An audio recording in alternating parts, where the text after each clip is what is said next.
This is Mike Corbett with AndroidHeadlines.com, and today I have the Hip Street Mini Bluetooth keyboard. It's something I purchased kind of on a whim from Best Buy. I got a gift card for Christmas and wasn't quite sure what I wanted to buy. I have an HP touchpad, plus with AndroidHeadlines.com I review a bunch of tablets and devices, phones, things like that, and so I figured I'd try this out. I'd purchase it and see what came of it. I've been quite surprised, needless to say, because there's a lot of things I didn't expect it to do that it does do. So far I've synced it with 3 or 4 devices. I think we'll count 4, even though one of them is the same because it's the HP touchpad running WebOS and Android. It does connect to both sides, so I think that counts as 2 devices. I've also connected it to my Evo 4G running ICS on Prelude Drew's ROM, and I've connected it to a Nexus S running stock ICS. The ICS is on my Evo is 4.03. The ICS on the Nexus S, the Galaxy Nexus, I should say, the Galaxy Nexus is 4.02. My touchpad is running 2.37, and the touchpad WebOS side is, I believe, an update behind because I just haven't updated it yet. So it's the last update, the one they were pretty much updating during the fire sale. So it should be it's kind of interesting that it connects to all these things and works rather well. Now I'm going to get my Evo. Just kind of to show you how big this thing isn't, I should say. It isn't very big. So here's my Evo running ICS, and this thing is just as big, pretty much wide, as my Evo. It's a little thinner. You really can't tell, but it is a little thinner. And it's not much shorter either. It's a little shorter than my Evo, but not by much.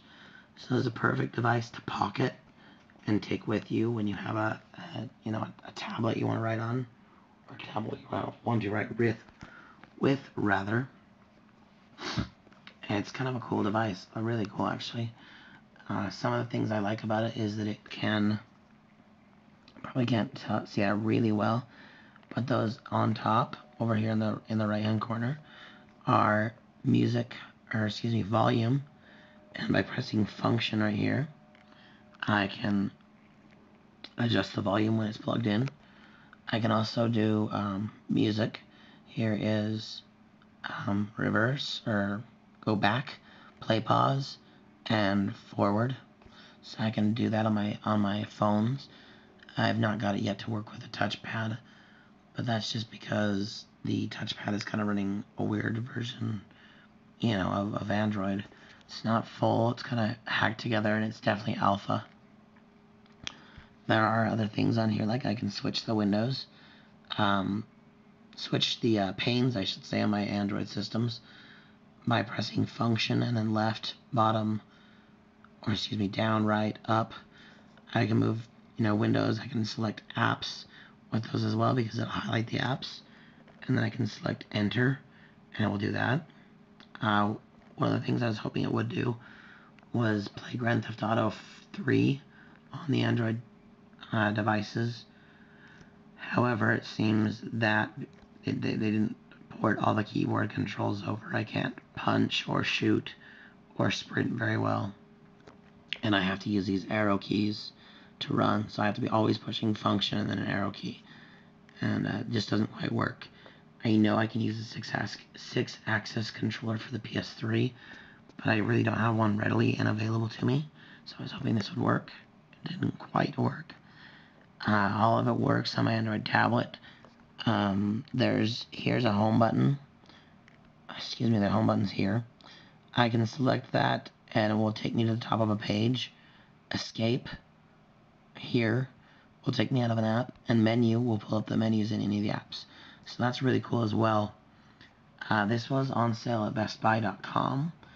I mean, you can probably find it cheaper at other places, but I chose it there because of the gift card. And it's definitely been nice. I've heard some negative things and some positive things about this device, or this keyboard, I should say. And I have to say that I've had a lot of positive experience with it. It's really thin. It's not a lot to it. There's a charging port for it, so it doesn't need batteries. And it just kind of holds the charge. It's really cool. It does a really good job. It has about a 40-foot range. So you can type from 40 feet away. I don't know why you'd want to, but you can. I was actually testing that by taking pictures from about 35 to 40 feet away. So basically I got into the camera app with the keyboard, and then by pressing enter, it automatically let me snap a photo. So this is actually really cool for photographers, I imagine, because you can get 10 feet away from something and put your phone on a tripod and just take pictures with it. Or family photos maybe even would be awesome, because you could line it up and see what's going on and then snap the photo with this from a long distance. I mean, yeah, there's probably different ways to do it, but I bet this is one of the cheaper ways to do it. So I definitely recommend the Hip Street Mini Bluetooth keyboard. It's been really cool. This has been Mike with AndroidHeadlines.com. Thanks.